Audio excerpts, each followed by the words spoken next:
ذمہ داریوں سے گریز پر پھر منصب سے ہٹایا جاتا ہے۔ ذمہ داریوں کی ادائیگی ہوتی رہے گی، چاہے انفرادی طور پر چاہے اجتماعی طور پر۔ انفرادی طور پر ادائیگی ہوتی رہے گی، اللہ اسے برقرار رکھے گا، 2 اور 2 4 کی طرح بات واضح ہے۔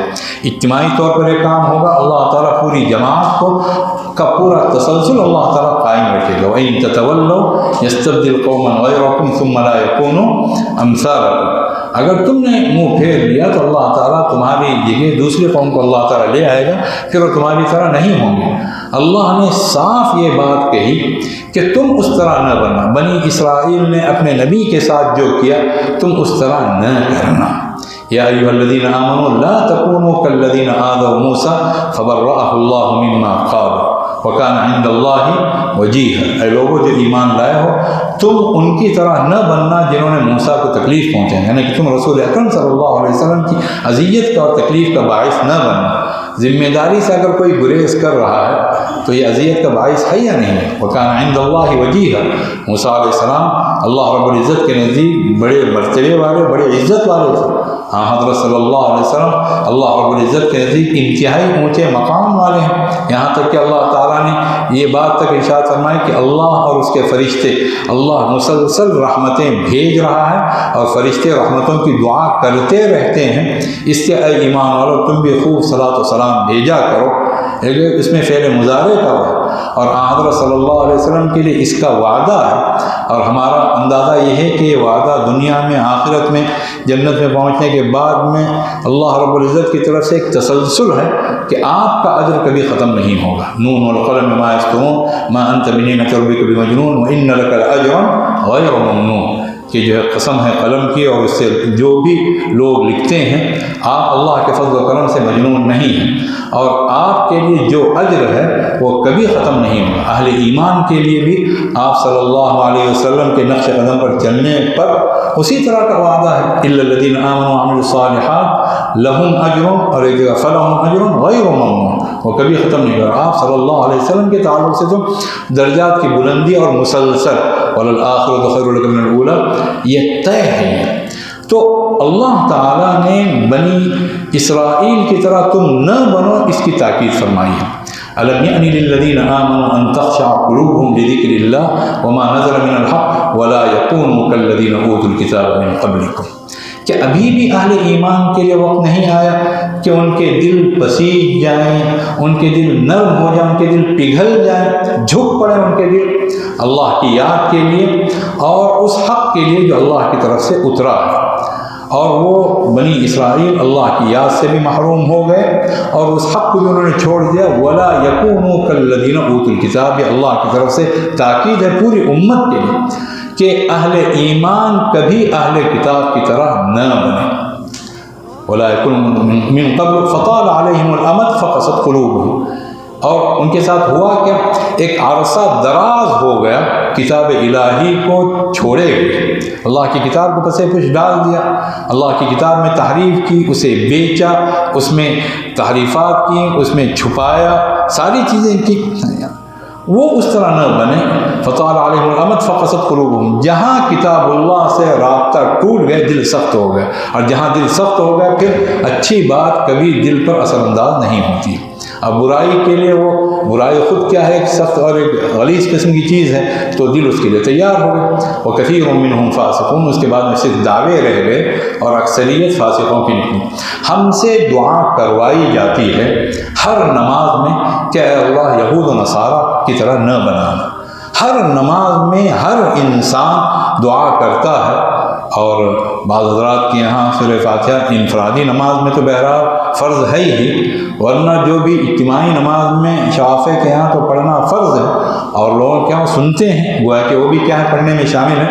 یہ دعا کروائی جاتی ہے کہ اہدنا الصراط المستقیم صراط الذین انعمت علیہم، پروردگار عالم ہمیں سیدھے راستے پر چلا، ان لوگوں کے راستے پر جن پر تیرا انعام ہے، جن پر نہ تیرا غضب ہوا نہ جو گمراہ ہو۔ صحیح احادیث بتاتی ہیں، حضور اکرم صلی اللہ علیہ وسلم سے پوچھا گیا کہ جو گمراہ ہوئے اور جن پر غضب ہوا اس سے مراد کیا یہود و نصارہ ہیں؟ حضرت صلی اللہ علیہ وسلم نے ارشاد فرمایا فمن اور کون ہے؟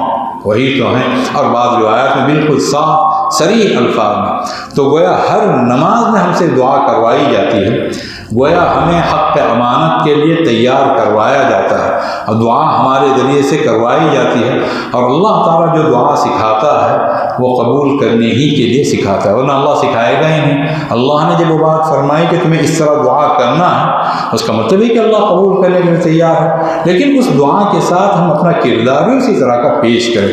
ہر دعا انسان کو صاحب کردار بننے پر آمادہ کرتی ہے۔ ہم اگر دعائیں کریں ربنا هب لنا من ازواجنا وذریاتنا قرۃ اعین واجعلنا للمتقین اماما، پروردگار عالم ہمارے لیے ہماری ازواج کی طرف سے، ہماری اولاد کی طرف سے آنکھوں کی ٹھنڈک عطا فرما اور ہمیں متقین کا پیشوا بنا دے، ہمیں ایسا بنا دے کہ اہل تقوی ہماری اتباع کریں اور ہمیں دیکھ کر وہ پوری کیفیات محسوس کریں۔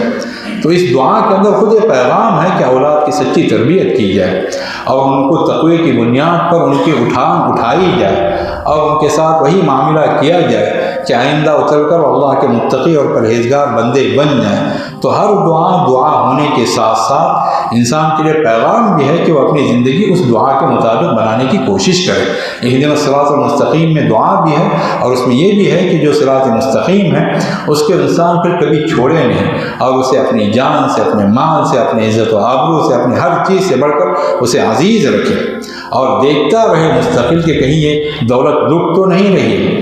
آدمی کے گھر میں اگر 10 کروڑ روپے ہوں، رات میں نیند نہیں آئے گی، بار بار جا کر دیکھتا رہے کیسے ہیں یا نہیں۔ واطیعوا اللہ واطیعوا الرسول واحذروا فرماتا ہے قرآن کریم، اللہ کی اطاعت کرو، رسول اللہ کی اطاعت کرو، دیکھو چوکنا رہو۔ یہ نہیں کہ اطاعت کے نام پر سستی کرنے لگ جاؤ، کہیں وہ دولت لٹ رہی ہے، مٹ رہی ہے اور تمہیں کانوں کان خبر نہ، ہوشیار رہو، چوکنا رہو۔ یہ جو دولت ہے جو تمہیں ملی ہے ایسی عظیم دولت ہے کہ اس کا کوئی بدل ممکن نہیں ہے، واحذروا۔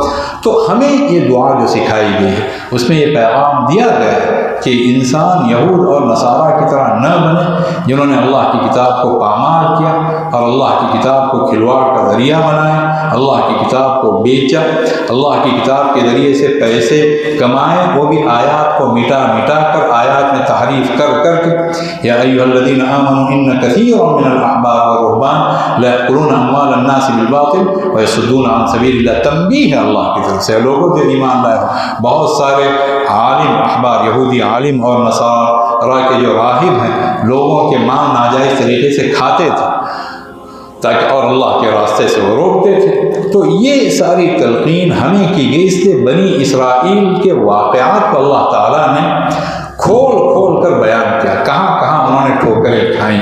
اللہ رب العزت کے ساتھ وہ کس حد تک گستاخ بن گئے۔ آدمی جب بے پرواہی اس کے اندر آ جاتی ہے تو پھر گستاخی تک وہ پہنچ جاتا ہے۔ اللہ کے ساتھ انتہا درجے تعظیم کا معاملہ، عبادت کا معاملہ، یہود اس کے اندر اس طرح پڑ گئے کہ معمولی سمجھنا شروع کر دیا اور ان کی کیفیت یہ بنی کہ وقالت یہود ید اللہ مغلولہ، کہ ان کا اللہ کے ہاتھ بندھے ہوئے ہیں، اللہ تعالیٰ نعوذ باللہ کنجوس ہے۔ غلت ایدیہم ولعنوا بما قالوا، ہاتھ تو ان کے بندھے ہوئے اور ان کی اس بات پر ان پر پھٹکار اللہ کی طرف۔ لقد کفر الذین قالوا ان اللہ فقیر ونحن اغنیاء، ان لوگوں نے بدترین کفر کیا جنہوں نے کہا کہ اللہ تو کیا ہے، فقیر ہے، اس کے پاس کچھ نہیں، مالدار تو ہم ہیں۔ سنکتب ما قالوا، نوٹ کریں گے ان کی ساری بات، جس طرح کہا جاتا ہے نا تمہاری حرکتیں سب نوٹ کی جا رہی ہیں، ایک خاص انداز ہے، ایک شاہانہ۔ اور اللہ رب العزت کی طرف سے ان پر پھٹکار برسائی گئی۔ امت محمدیہ کو اس کی پوری تلقین کی گئی۔ ہمارا اصل موضوع یہی تھا کہ توریت کے اندر اور قرآن کریم میں، توریت میں انہوں نے کیا کچھ بگاڑ پیدا کیا، اللہ کے کلام نے ان کے بگاڑ کو بیان کیا ہے اور اللہ کے کلام نے ان کو کس طرح سے انہوں نے تحریفات کی۔ ان هذا القرآن يقص على بني اسرائیل اکثر الذی هم فیہ ان هذا القرآن يقص على بني اسرائیل اکثر الذی هم فیہ یختلفون، بہت ساری ان کی وہ چیزیں۔